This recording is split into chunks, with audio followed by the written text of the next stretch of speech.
Salamünaleyküm yoldaşlar. Mən Bağrava Zeynəb, Magistratura Az Təhsil Mərkəzinin İngilis dil müəllimi.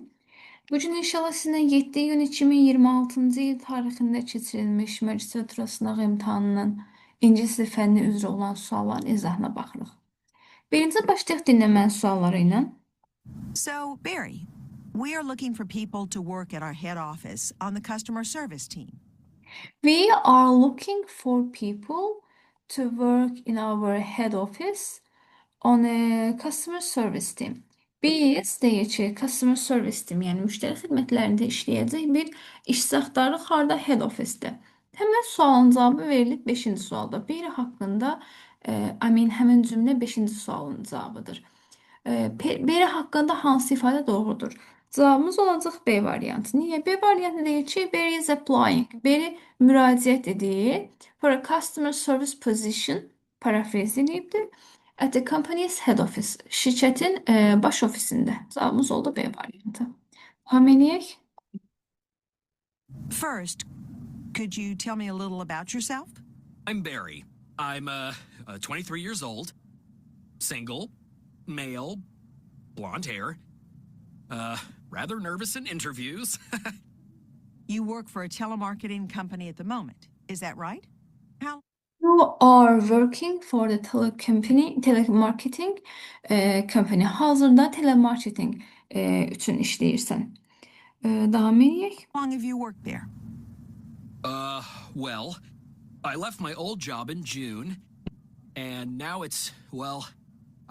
I've worked at the call center for 6 weeks. Aha.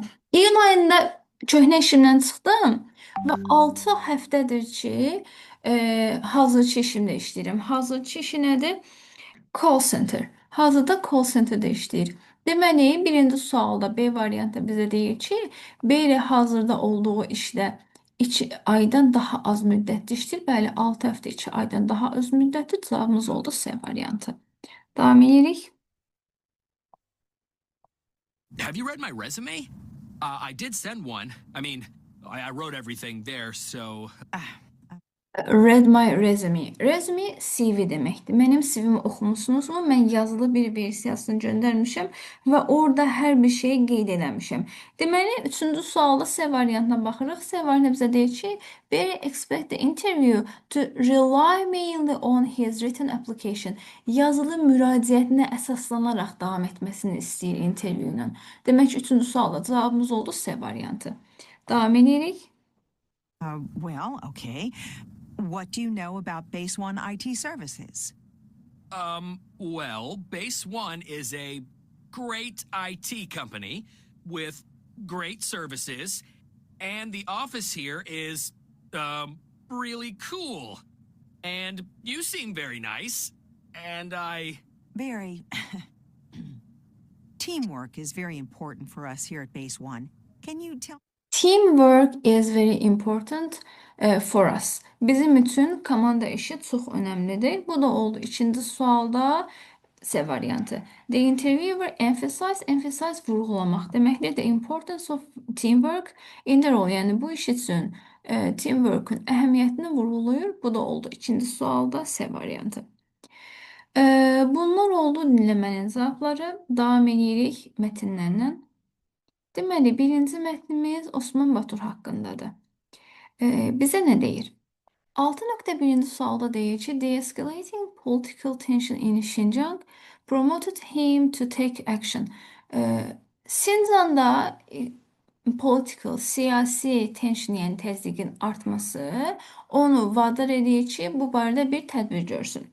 Cavabımız olacaq true. Bir dəqiqə karandaşı seçim. Aha, cavabımız olacaq true. Niyə? Bizə mətndə verilib ki, bir dəqiqə yerinə baxım.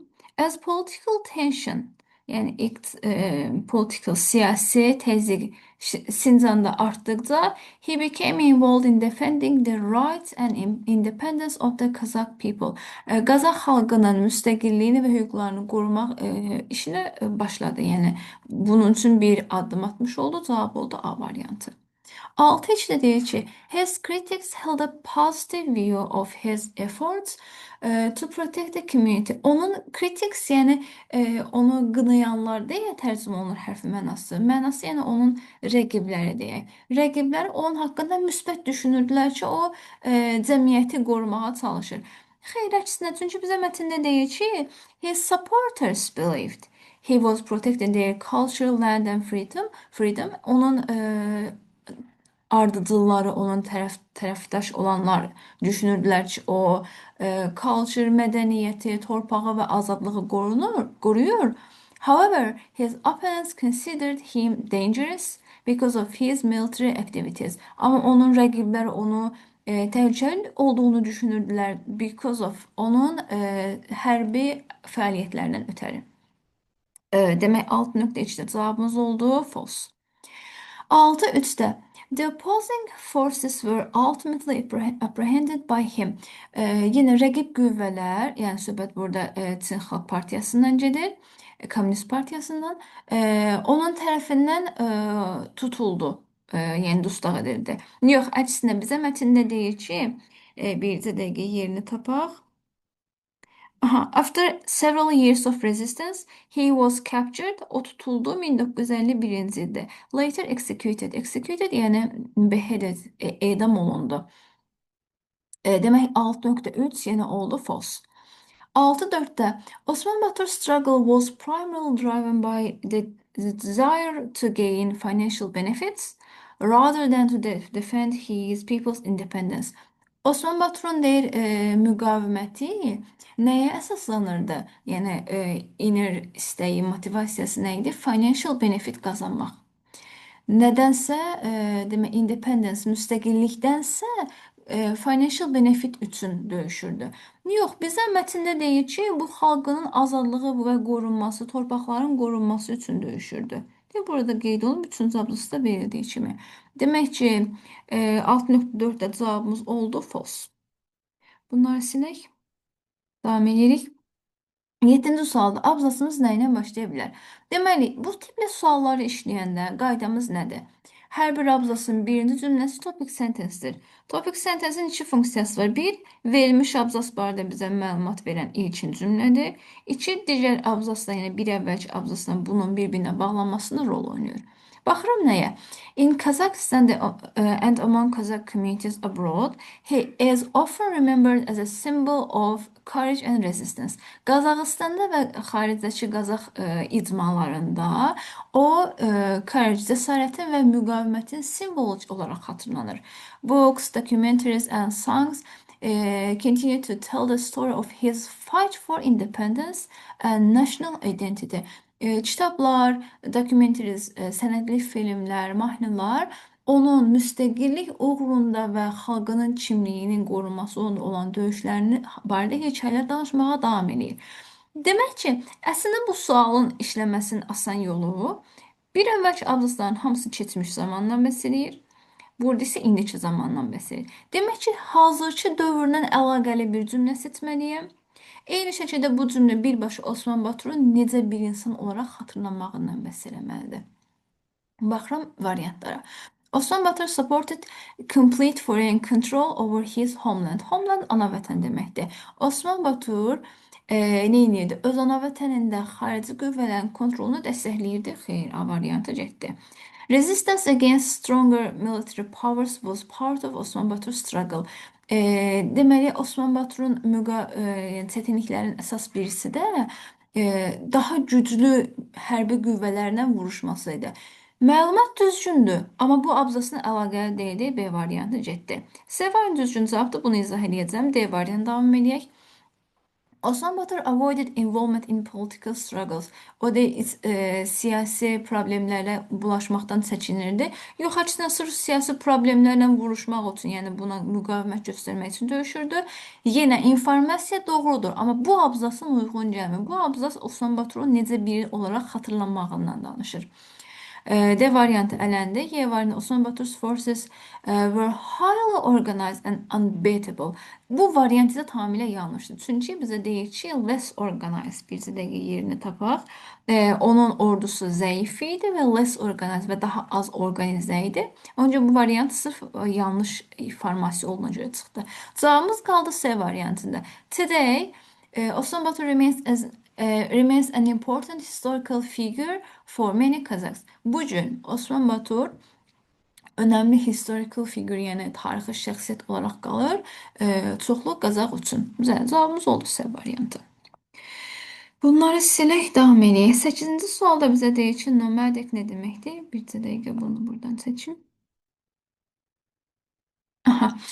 Nomadic nə deməkdir? Nomadic köçəri mənasında istifadə olunur. Mətndə verilmişdi ki, onun ailəsi köçəri idi.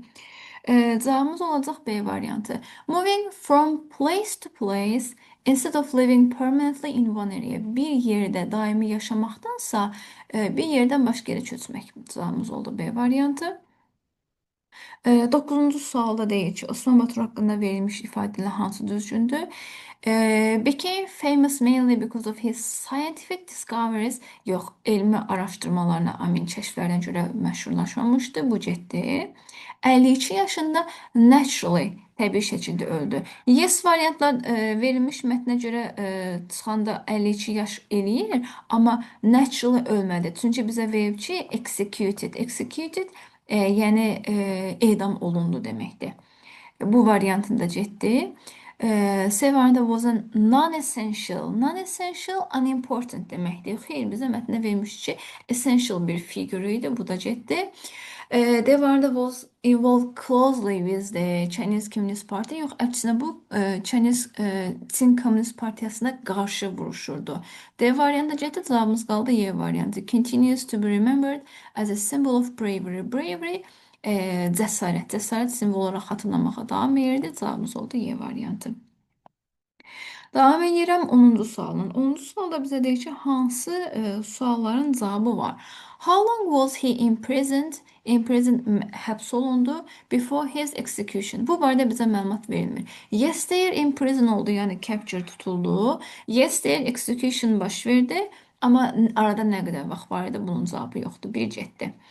İkidə why did Osman Batur struggle became more difficult over time? Vaxt keçdikcə nəyə görə onun vəziyyəti daha da çətinləşdi, yəni mübarizəsi çətinləşdi?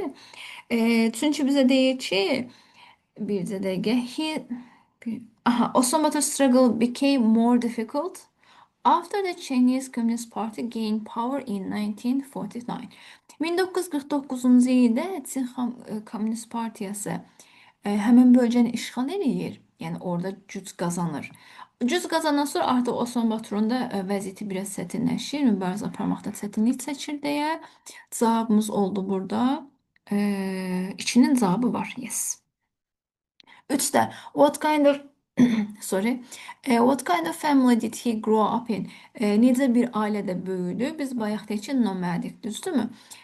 Köçəri bir traditional nomadic family, köçəri həyat yaşayan bir ailədə böyümüşdü. Demək ki, oldu. Burada 3-cü sualın cavabı var. What weapons? Weapons silah deməkdir. Were commonly used by his fighters.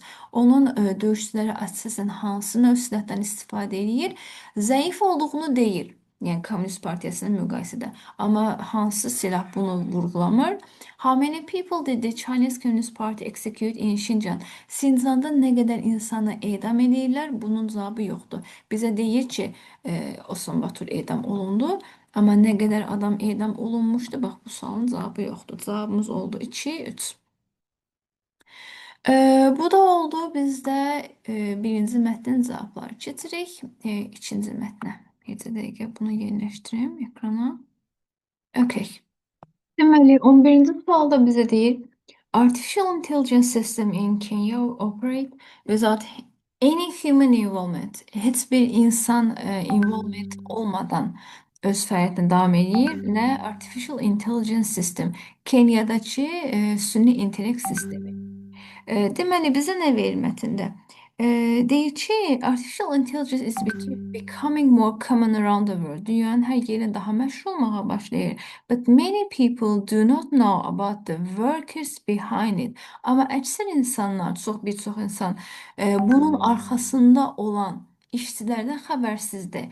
Kenyada minlərlə gənc insan AI sistemlərini train edir. Demək 11.1-ci cavabımız oldu false.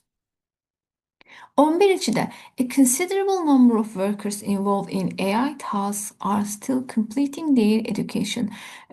Böyük miqdarda işçilər, kimlər ki AI taskları ilə məşğuldur, hələ də təhsilə davam edir. Yəni təhsillər davam edirlər, yəni onlar tələbədirlər. Many Kenyan workers are students or recent graduates. Yes, əksəriyyəti, yəni bir çoxu böyük əhəmiyyətli ölçüdə rəqəm tələbələrdən təşkil olunub. Cavabımız oldu yes, true. 11-ci sualda bizə deyir ki, digital laborers in Kenya often lack sufficient legal safeguards. Deməli, Kenyada olan işçilərin hüququ, yəni hüquqları kifayət qədər qorunmur. Bəli, bizə deyir ki, in many cases, workers do not receive formal contracts, health insurance and strong legal protection. Cavabımız oldu yes, true. 11.4'te moderators may be exposed to upsetting graphic material during their work. Moderatörlər, yəni bu training işini məşğul olanlar qrafik materiallara məruz qala bilər ki, hansılar ki pis təsir eləyir during their work, öz işləri boyunca. Deməli, həmin sual bizə verilib. The workers can also demək, the work can also demək workers' mental health. Some moderators must read disturbing stories or watch graphic videos containing violence, abuse or self-harm. Deyir ki, bu işçilərin mental sağlamlığına təsir eləyir, yəni mənfi təsir demək, zərər verir. Bəzi moderatörlər oxumalı olurlar narahat edici hekayələri ya da qrafik videolara baxmalı olurlar, hansılar ki ehtiva edir, yəni içində var şiddət, abuse var, istismar, self-harm, özünə şiddət, özünə zərər və s. Demək 11.4-də oldu cavabımız true. Bunları silək davam edək. 12-ci sualda bizə deyir ki, one of the responsibilities of content moderator is, bu content moderatorların işlərindən biri nədir? Bizə mətndə nə verib? Deyir ki, deməli, they also check online content to remove violent or dangerous material. Buradakı tüm məqsəd bildirən yay şəkilçisidir. Online kontenti yoxlayırlar ki, şiddət ehtiva edən və təhlükəli materialları remove etsinlər ki, yayılmasın. Demək bizə verilib ki, bizdə 12-ci sualda preventing harmful materials from spreading online. Spreading online, yəni online'da yayılmasının qarşısını prevent etmək, qarşısını almaq. 13-cü sualda why does Kenya attract technology companies? Nəyə görə Kenya texnoloji şirkətlərinin diqqətini cəlb edir? Deməli bizə verir ki, that's what makes Kenya workers attractive to employers. Kenya işçilərini işə götürənlər üçün cəzb edən şey budur. Nədir? Bir əvvəlki abzası oxuyuram. Kenya has become a major center for AI labor because, cavab bunun etibarən başlayır. Many young people speak English well and need jobs. İşə ehtiyacları var və ingilisini yaxşı danışırlar. O zaman ki cavabımız Y variant. Unemployed people, yəni işsiz insanlar have strong English skills. İngiliscə bacarıqları əladır. Yəni güclü ingiliscə bacarıqları var, oldu Y variantı. Outsourcing nə deməkdir? Outsourcing, tutaq ki, mənim şirkətim var. Mənim şirkətimdə bu işi görəcək işçi azdır və yaxud da çatışmır. Mən işin bir hissəsini başqa bir şirkətə həvalə edirəm, mənim yerimə görür o işi. Amma mən satın alıram həmin işi. Bu da olacaq. Deməli, variantlardan baxaq. C variantı. Giving work to another company or group outside your own company. Sənin şirkətindən kənarda olan bir qrupa və yaxud da başqa bir şirkətə işi verirsən ki, onlar sənin yerini görsünlər. Təbii ki, ödənişli şəkildə, az və ya çox. 15-ci sualda hansı sualın cavabı var? What's the one reason companies outsource work to Kenya? Nəyə görə outsource edirlər Kenyaya? Çünki bayaq dedik ki, bu işçilər ingilisini yaxşı danışırlar. Birin cavabı var. İkinci də why do employees receive Only a small amount of money, nəyə görə az maaş alırlar? Bunun cavabı verilməyibdir. How many hours of dangerous online material the workers review every day? Hər gün neçə saat təhlükəli online material review edirlər, yəni yoxlayırlar, bu sualın cavabı yoxdur. How do Kenyan employees contribute to AI development? AI development-ə necə contribute bulunurlar, yəni qatqıda bulunurlar. Bayaq dedik ki, check olunur online content. Bunları silək. Check olunur və zərərli materiallar buradan remove olunur, yəni silinir. Bu da oldu 15-ci sualda. Bayaq nə dedik? Birin cavabı var. Hazırda 4-cü cavabı var. What's the opinion of labor activists and the government? Əməklə bağlı olan, yəni işçi aktivistlərinin və hökumətin fikri nədir? Deməli, bizə deyir ki, sorry, unions and labor group argue that, iddia eləyirlər ki, global tech companies should improve working conditions, iş imkanlarını, yəni şəraitini improve etməlidirlər, and pay fair wages və ədalətli maaşlar ödəməlidirlər. Bu da oldu bizdə ikinci mətnin cavabları. Okay. Davam edirik qrammatika ilə.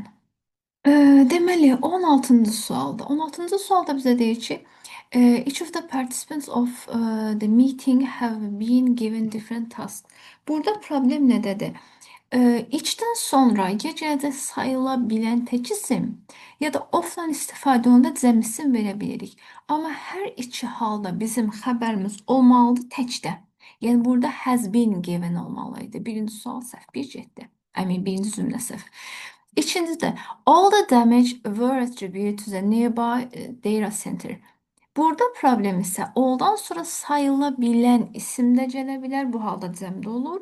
Sayıla bilməyən isim də gələ bilər. Sayıla bilməyən isim gəldi, yenə xəbəri təkdə verməliyik. Burada was olmalıydı, bu da getdi. No'dan sonra qətiyyən eyni gəlməz. 3 getdi. 4-də they were forced to wait for another 5 minutes. Normalda another'dan sonra sayıla bilən tək isim gəlir. Amma əgər burada rəqəm istifadə olunubsa, bu rəqəmdən sonra gələn isim cəmdə olur. Eyni qayda every'yə də aiddir. 5-ci sualda some advice was given on how to deal with noise pollution.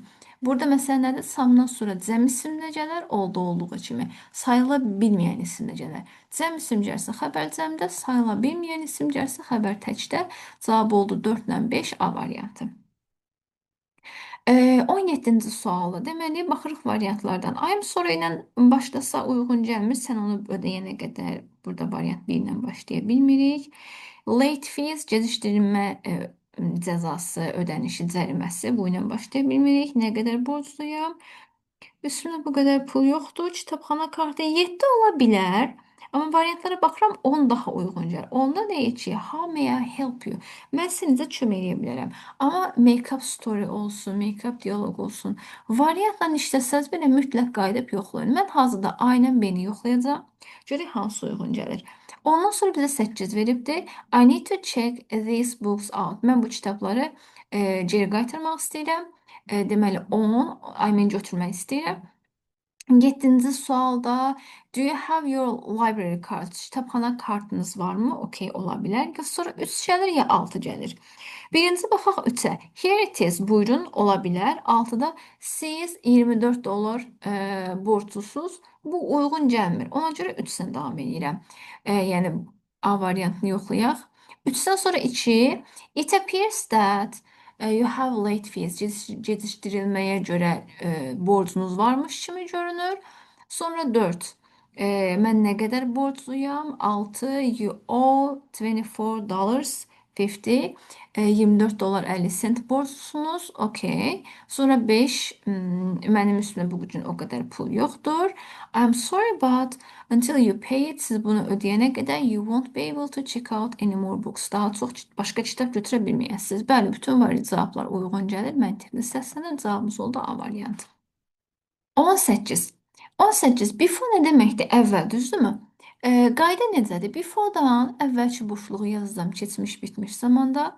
Sonraki boşluğu istifadə edəcəm keçmiş sadə zamanda. Əgər variantlardan uyğun gəlirsə, hər iki tərəfi də keçmiş sadə zamanda verə bilərəm.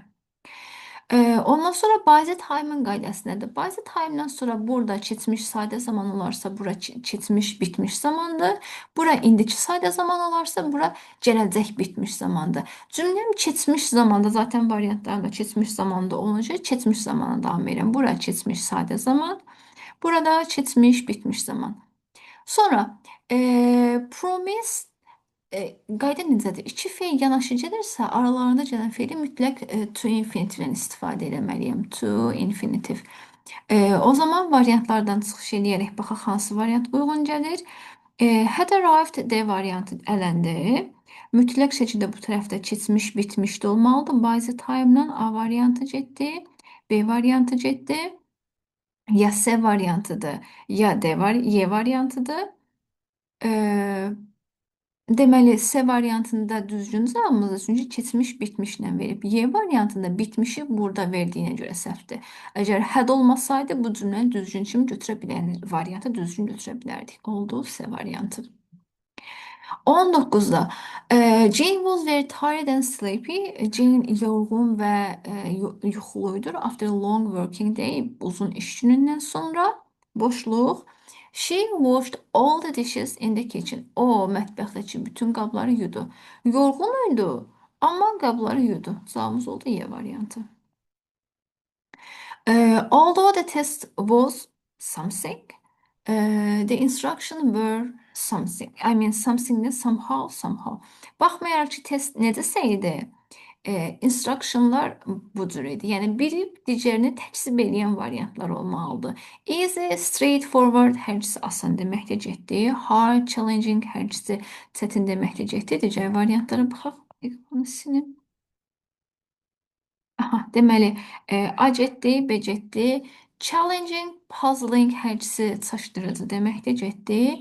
Puzzling, easy going. Easy going testdə istinad edilə bilməz. Çünki bu üzü yola deməkdir. Test üzü yola olmaz. Bu da getdi, cavabımız qaldı C variantı. Baxmayaraq ki, test çətin idi. Instruction, yəni instruksiya asan idi, straightforward idi. Bu da oldu bizim sınavımızın izahı. İmtahanda hər birinizə müvəffəqiyyətlər. Allah'a emanet.